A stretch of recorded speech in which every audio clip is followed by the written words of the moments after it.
बिलावल भुट्टो भी आपके खिलाफ बोल रहे हैं और आप लोगों की जानिब से भी कुछ बयान आए थे, तो इख्तिलाफात को जरा क्लियर कर दीजिए कि आप दोनों पार्टियों में कोई बड़े इख्तिलाफात नहीं है। कोई इख्तिलाफात नहीं है, वो पॉलिटिकल पार्टी है, उनकी अपनी स्ट्रैटेजी है।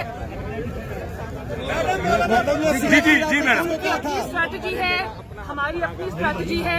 कुछ कॉमन गोल्स हैं जिसपे हम पीडीएम में इकट्ठे हैं और सियासत में उतार चढ़ाव आते रहते हैं।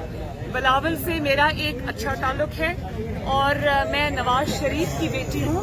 मैं रवादारी की सियासत और ताल्लुकात को निभाना जानती हूँ, इसलिए मैं कुछ नहीं कहना चाहती। नैब को चला कौन रहा है ये क्या? मैडम आपने सिलेक्टेड कलर किसके लिए इस्तेमाल किया था? लोग कहते हैं आपने बिलावल के लिए इस्तेमाल किया था। नैब के अलावा सब चला रहे हैं। मैडम अगर आप लोगों से दोबारा आप लॉन्ग मार्च की तरफ जाते हैं और कोई आप लोगों से अगर करना चाहता है नेगोशिएशन, तो क्या करेंगे और किस लेवल के ऊपर होगी?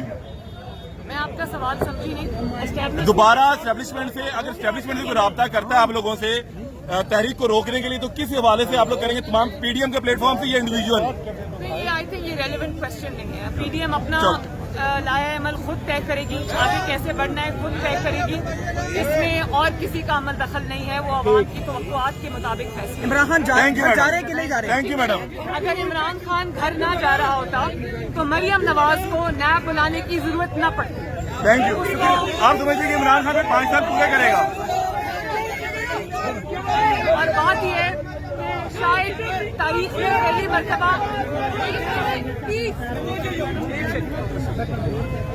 में पहली मरतबा शायद नैब की जो भयानक तारीख है उसमें पहली मरतबा नैब को शायद रेड जोन डिक्लेयर किया जा रहा है।